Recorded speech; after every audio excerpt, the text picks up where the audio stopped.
I would like you to meet Dan RENZI. I think you are going to like him. I am quite sure you are going to want to know more about him.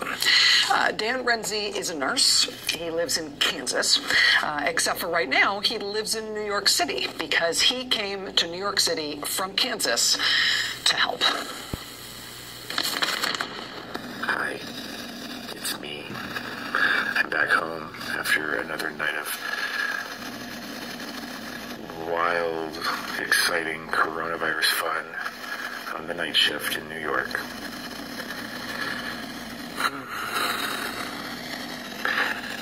When I was in nursing school, I was talking with some friends, and we were going around the group discussing why we all signed up to be a nurse. And honestly, when I signed up for nursing school, I had these visions of myself working for a cosmetic dermatologist or something.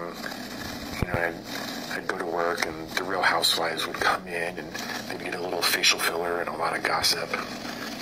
And we'd have fun. And if you told me that just not too many years after I graduated that I would be living in a hotel in New York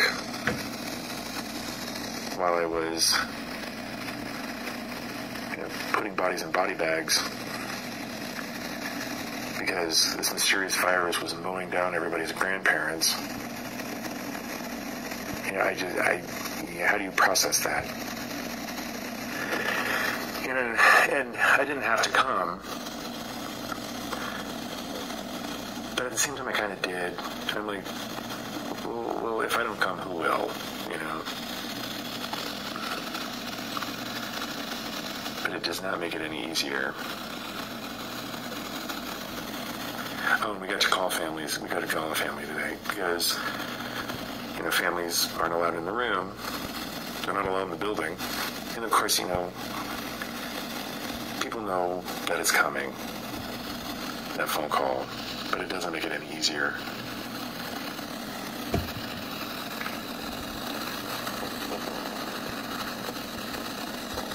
Stay home, everybody, please. One of my jobs here at this hospital is I'm the guy who ties the toe tags on people and gets them ready to be sent to the morgue.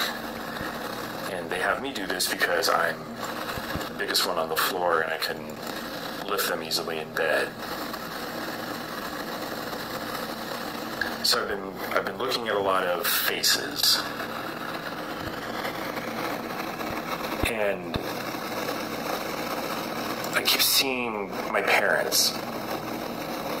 And if you could please, I'm 1,500 miles away from home.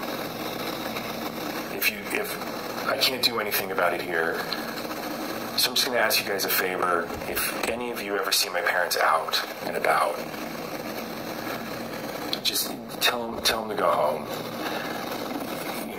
We do not need to go into the store. My father retired 10 years ago and has watched TV every day since then. And now that the government's told him that he needs to stay home, suddenly the man has hobbies. He's got to leave and go around town. And he's shouting at the TV, this is bull. But, we're busting our asses here doing CPR on intubated patients. My father's driving around town. So, please, if you see him out,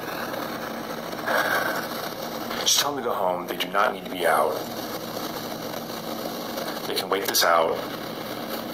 This will be over.